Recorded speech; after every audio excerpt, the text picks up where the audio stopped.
Começar, acabei de ter a felicidade, eu moro em Fernando de Noronha, eu sou uma noronhense, né? Vim para aqui para estudar, me formei em História e um dos motivos de ter decidido fazer História é por conta da história da minha família na ilha. E lá em Fernando de Noronha eu moro no bairro da Vila do Tita, onde se instalou o 30º Batalhão de Caçadores. E eu acabei de ter a felicidade... Onde é que ele está, Maria? Aqui, né? De saber que ele serviu no 30º Batalhão dos Caçadores lá em Fernando de Noronha. Então isso para mim foi, né, uma volta ao tempo, né, histórico. E vamos conversar. Bom, eu vou apresentar a vocês, tá? Um ponto do primeiro capítulo da minha dissertação de mestrado. Eu trabalho a relação dos Estados Unidos na Guerra Fria.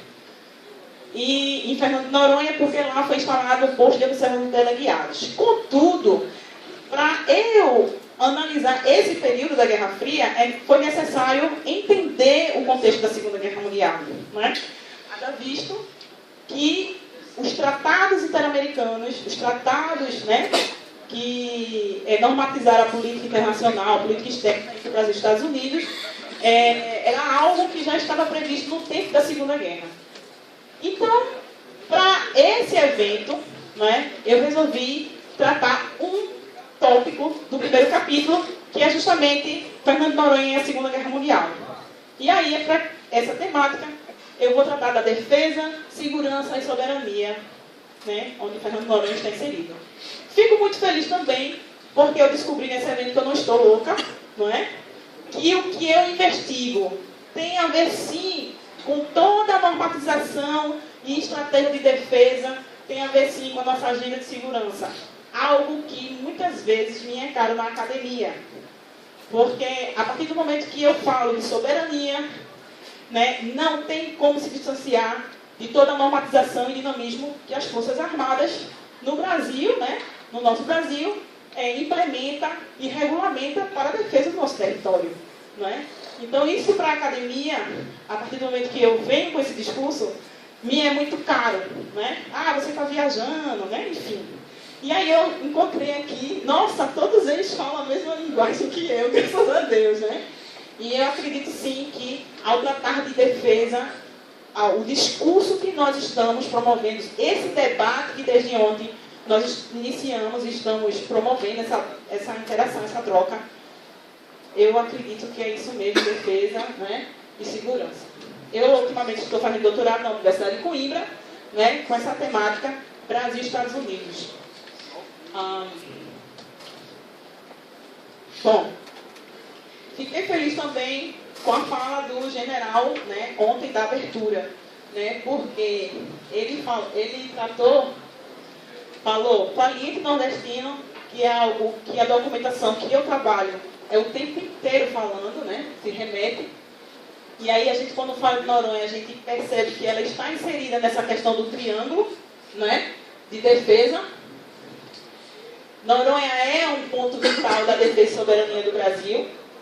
Né? No almoço, eu estava conversando com o coronel e havia relatado a ele que há 3 anos atrás desembarcou na ilha, eu esqueci o nome do comandante da operação, a Operação Amazônia Azul.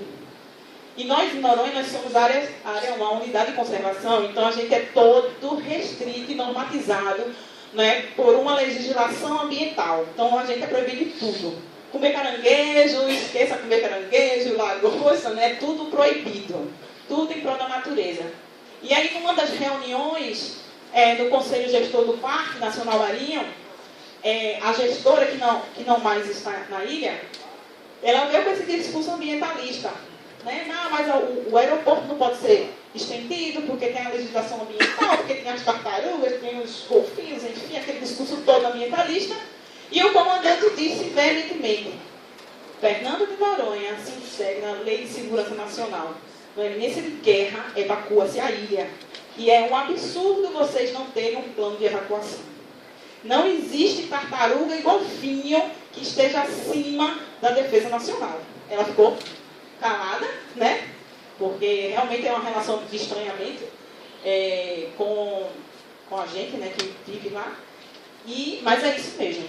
Na iminência de guerra, evacua-se a ilha, sem indenização, né? Eu até disse no almoço, brincando, inclusive as tropas vão ficar hospedadas na Pousada Maravilha, né? Na Pousada Zé Maria, que são as pousadas de luxo que tem lá. Mas evacua-se, é uma questão de segurança nacional, né? E aí trouxe à tona, né, todo um pretérito de Segunda Guerra Mundial, né? Ou seja, essa eficiência, essa funcionalidade bélica de Fernando de Noronha, ela está presente na história do Brasil. Certo? Então, ponto vital de defesa e soberania do Brasil. E aí, quando eu trato isso, esses três pontos, eu estou falando de geoestratégia, né? E segurança para o Atlântico. Então, isso tem que estar muito pontuado com relação à história de Fernando de Noronha. E aí, quando a gente vê esse mapa, né, do Oceano Atlântico, Fernando de Noronha está lá ali, no meio, né? E aí, mais uma vez, vou pegar uma fala de um relatório da Espaço Superior de Guerra que eu tive a oportunidade de ter acesso, de 1961, uma equipe que é denominada Equipe E, né, de oficiais, que foi a Noronha, e o comandante da operação disse: Noronha é um porta-aviões em pleno Oceano Atlântico. E é verdade, né? Por isso que é tão cobiçado. Fernando de Noronha é muito cobiçada em termos de estratégia de defesa. E isso não é de agora. Isso desde o tempo dos portugueses, né, do século XVI, que se sabia dessa importância vital, né, nas rotas do Atlântico. Tá certo? E aí aqui, o arquipélago sempre representou um ponto significativo na ocupação do Brasil. Um exemplo disso é o período das descobertas portuguesas, cujos registros a retratam como uma notável ilha no meio do mar. Por conta dessa particular posição no Atlântico Sul, foi bastante disputada pelos holandeses e franceses nos séculos XVI, XVII e XVIII, desculpe. Então, todas as nações sabem que, a partir do momento que ocupa a ilha de Fernando de Noronha, ele tem um braço de apoio muito importante no Atlântico Sul, né? Por isso que a gente tem que tomar conta daquela ilha. O bombardeio patrocinado pelo Japão, a maior base americana do Pacífico, Pearl Harbor, no dia 7 de dezembro de 41, marcava a história insular de Fernando de Noronha. A suposta fragilidade, que era um dos argumentos utilizados pelo governo americano para justamente justificar a presença deles no nosso território nacional, né? Ele sempre se referia, não, porque o Brasil, o saliente nordestino, é frágil em termos de defesa, é preciso equipar esse território, essa região, né? Então, a suposta fragilidade no sistema de segurança intercontinental reforçava o argumento principal dado pelos Estados Unidos, que era a defesa. Após o evento de Pearl Harbor, o mundo não mais seria o mesmo. Tampouco o seria a ilha de Fernando de Noronha. Então, aqui tem algumas imagens de bombardeio, né? De 7 de dezembro, né? Em Pearl Harbor, tá? Dias após o ataque, em 23 de dezembro de 41, o ministro da Justiça brasileiro, Vasco Leitão Cunha, propunha ao governo transformar o arquipélago em um território federal. Essa decisão seguia 2 pontos. Primeiro, o afastamento do arquipélago em relação à costa brasileira. E segundo, a posição estratégica que aquele espaço insular oferecia, no caso de uma investida estrangeira, em utilizá-lo nos planos de invasão e defesa dentro das rotas marítimas e aéreas do Atlântico. Né? E aqui eu trouxe esse mapa.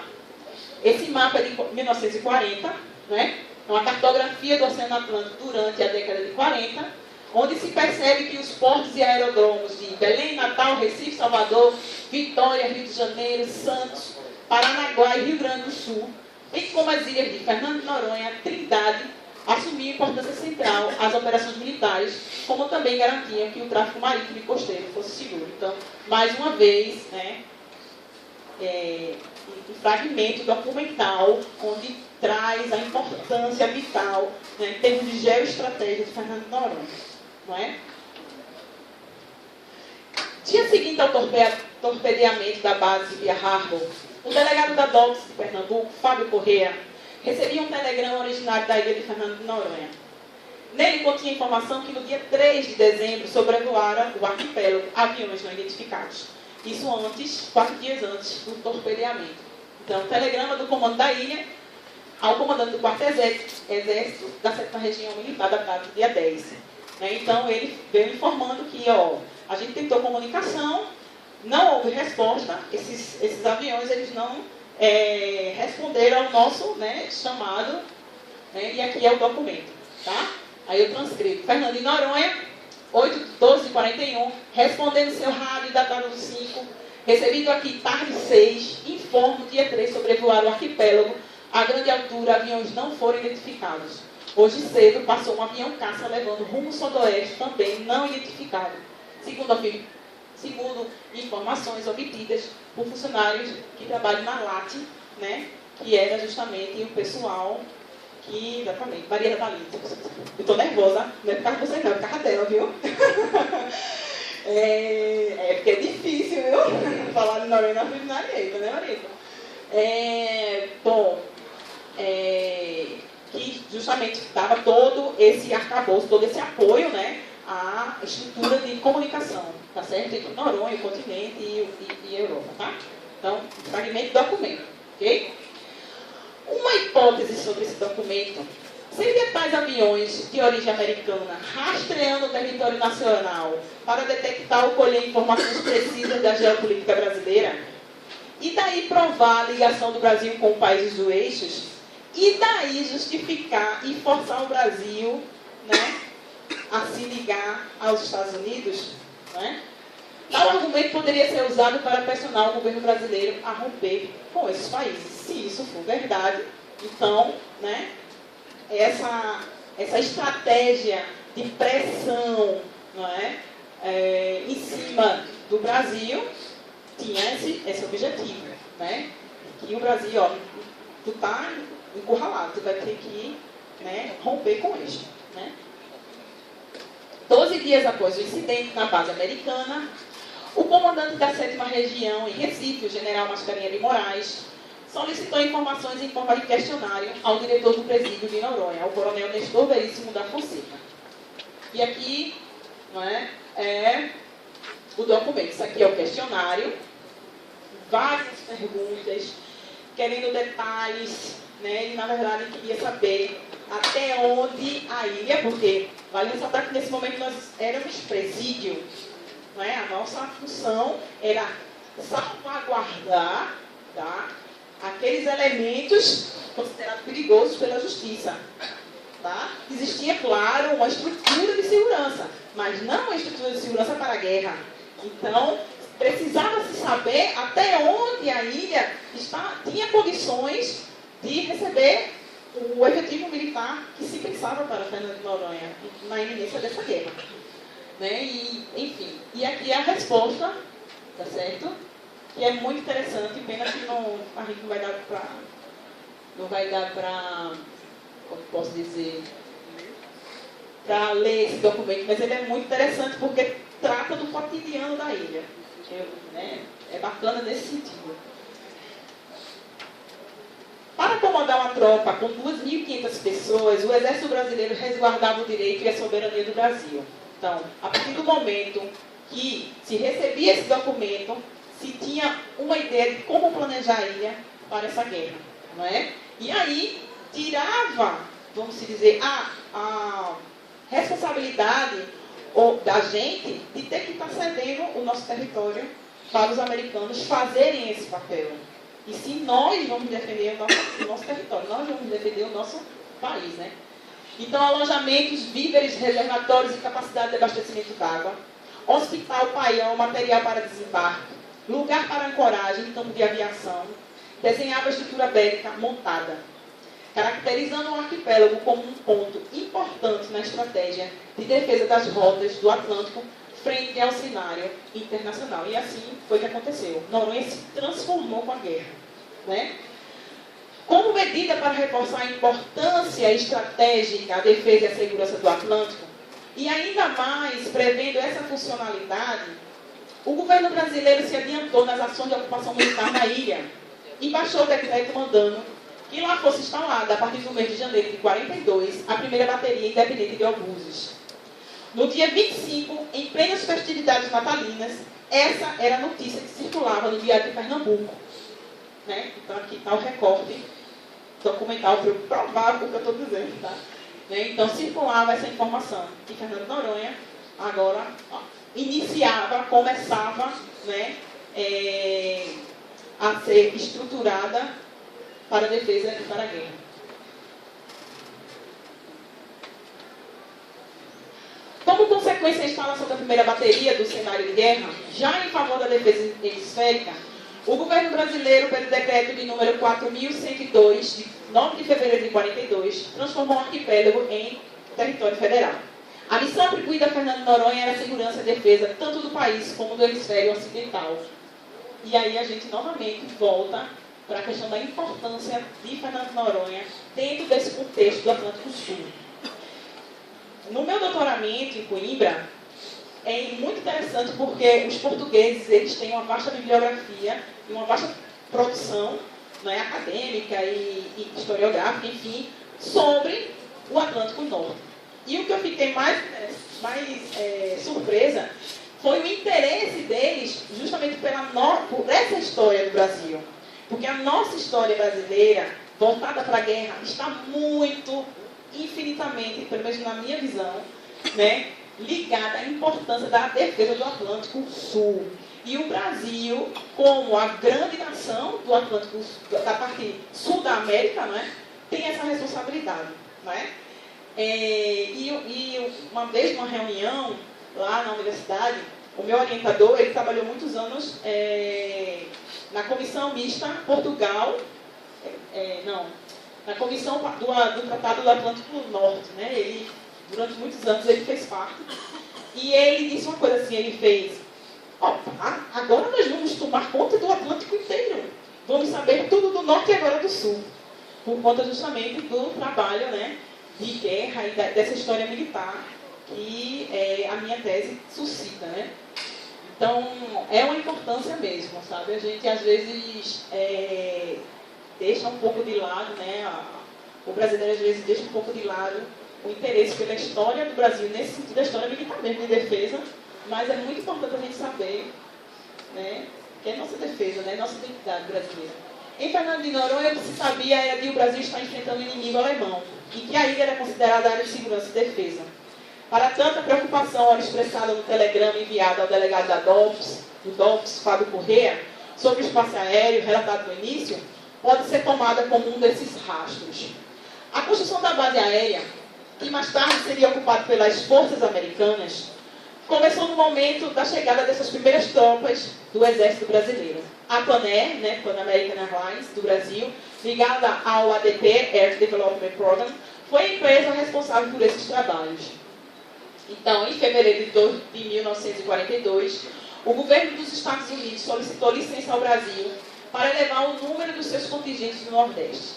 Iriam 300 homens para Belém, 300 para Natal, 150 para o Recife e 150 para a ilha de Fernando de Noronha, desarmados, segundo relatos, né, do secretário de Defesa, Caffrey, esqueci o primeiro nome dele, Caffrey, né, num documento que eu tive a oportunidade de tê-los na mão. Bom, essa imagem, tá certo? Que nós ficamos, eu e Marieta, felicíssimos, né?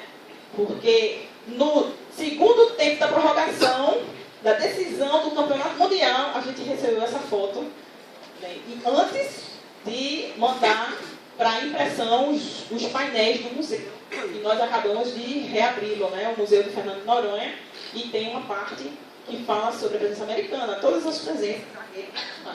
E aí nos chegou essa imagem.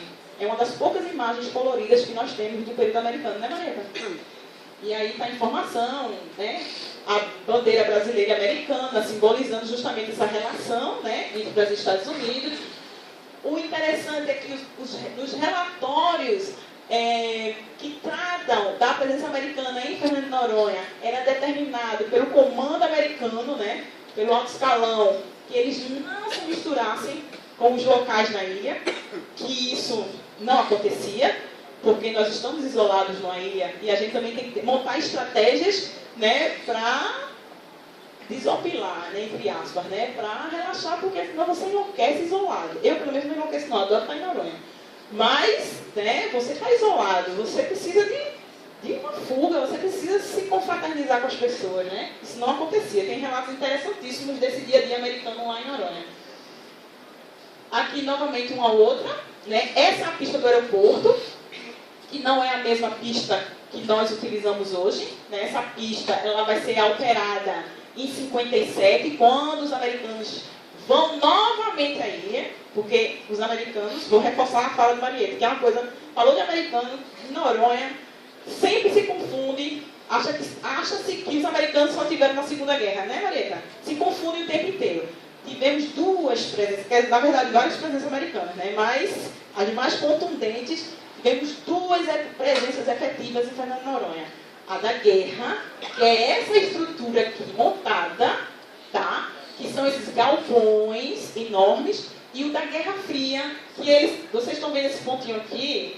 Aqui é onde se instalou, vai se instalar em 57, em 1957, a segunda presença americana, que é justamente para experimentos balísticos. E até hoje nós temos os rastros dessa presença. Nós temos um conjunto, né, de edificações que simbolizava o ponte. Tá certo? Então a gente não pode nunca confundir. Então essa pista de aeroporto, essa posição da pista, ela é da Segunda Guerra, desse momento. Aqui são tantos de dessalinização, tá? Que a gente em Noronha vai ter acesso ao processo de dessalinização com esse americano. Já na Guerra Fria, a forma de edifício são iglus. É outra estrutura bélica, é alumínio, se usa muito alumínio. Aqui se usava muita madeira, não é? Então essa pista ela vai ser mudada de direção na Guerra Fria. Então um croquis aerofotogramétrico do ano de 43 dá uma dimensão do espaço utilizado, isolado do restante da ilha, mas acessível ao aeroporto, que era justamente isso para o que eles foram. Eles foram para Noronha para montar uma pista de pouso com condições dos catalinas aterrissarem, para o trampolim da Vitória ficar impecável. E aqui é justamente a região, oh meu Deus, a região que eles se instalaram. Essa é a pista do aeroporto que eu havia mostrado agora. Hoje é a pista do aeroporto, a Atalaia, né? A pista do aeroporto hoje é aqui, ó. Quem for para a ilha sexta-feira, né? Já mandei a lista, viu? Quem for para a ilha sexta-feira, quando estiver aterrissando, vai ver, cadê os dois irmãos? Cadê Marina?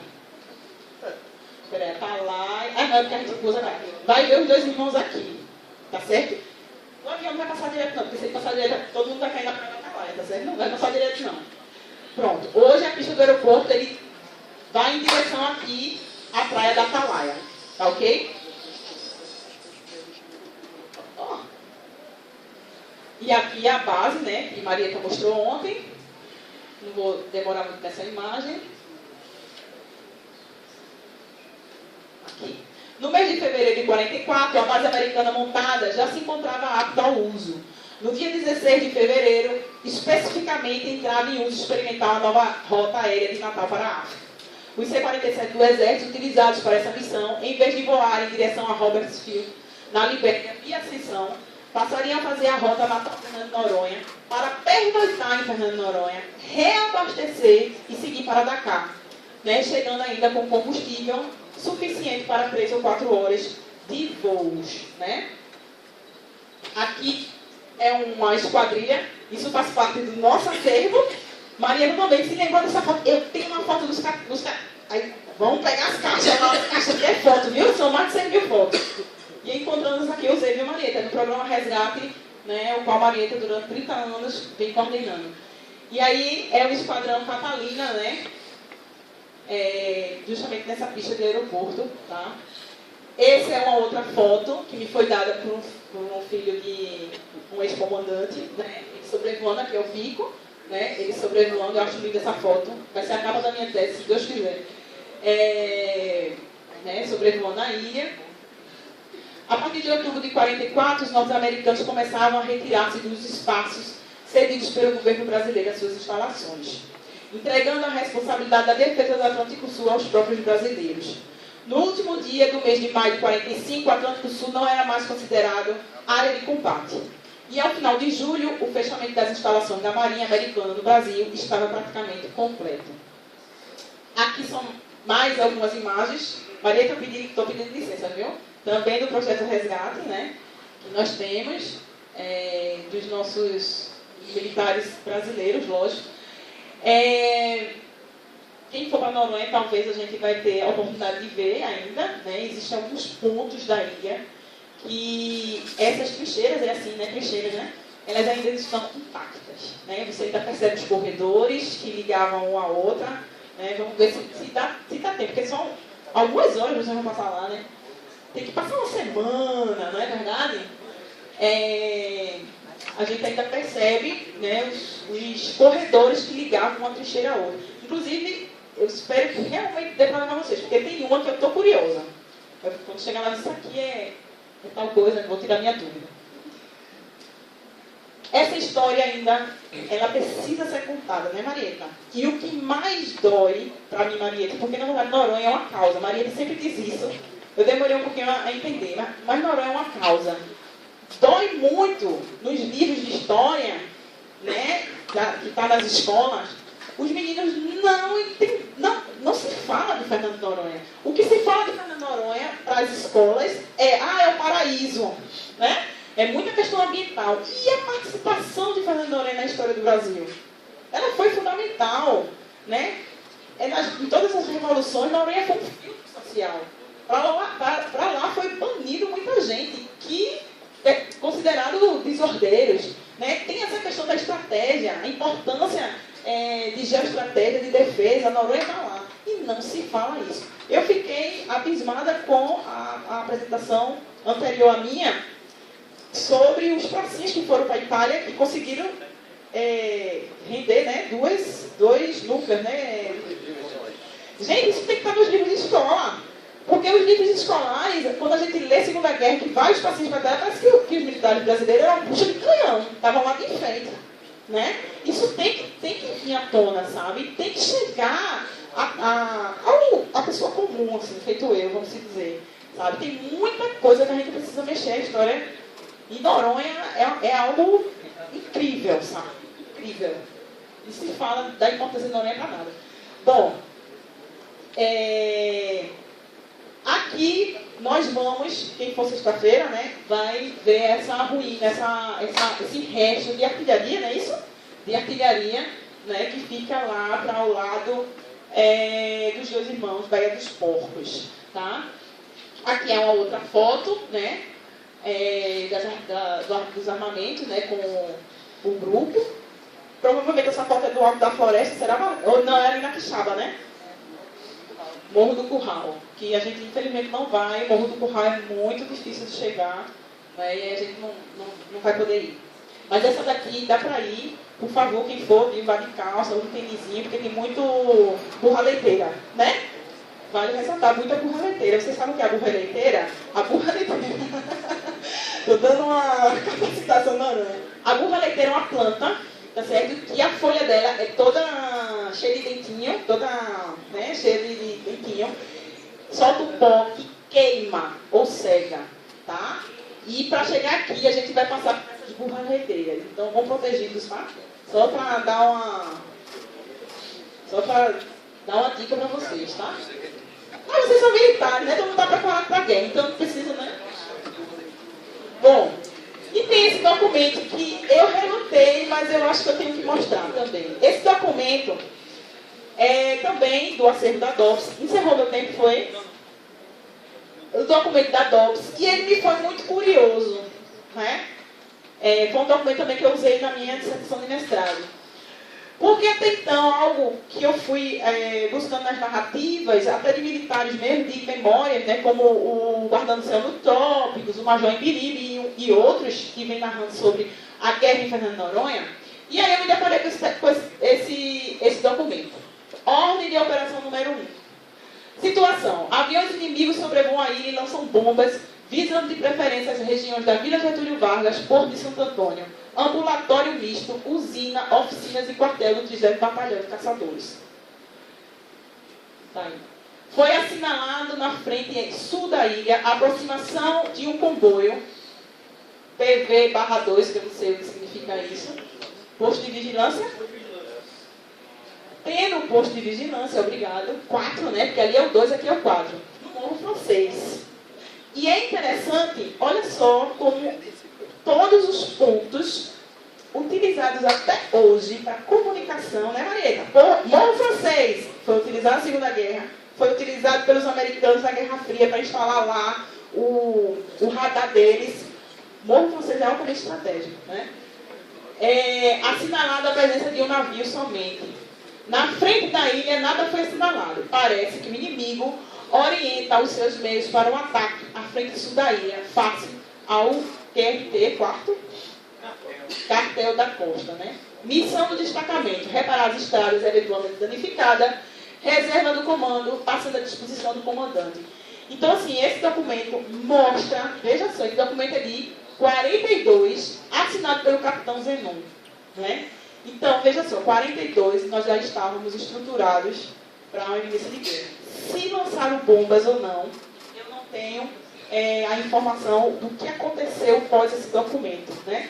Se lançaram bombas ou não, eu não tenho essa resposta. Mas o que é interessante desse documento é perceber como a ilha ficou estruturada em termos de defesa, não é? Então, isso para mim foi super interessante de perceber no documento, né? E aí, tem esse outro: após a guerra, Fernando de Noronha será ponto obrigatório para as rotas marítimas e aéreas, né? E todo mundo sabia que isso ia acontecer, né? Brasileiros e americanos tinham certeza o quão Noronha iria ser estratégico pós-guerra, porque aí também a gente entra numa corrida e numa preocupação de deixar a paz, não é? De fazer com que não tivéssemos um novo evento como a Segunda Guerra Mundial, né? Bom, esse é o fim da minha apresentação.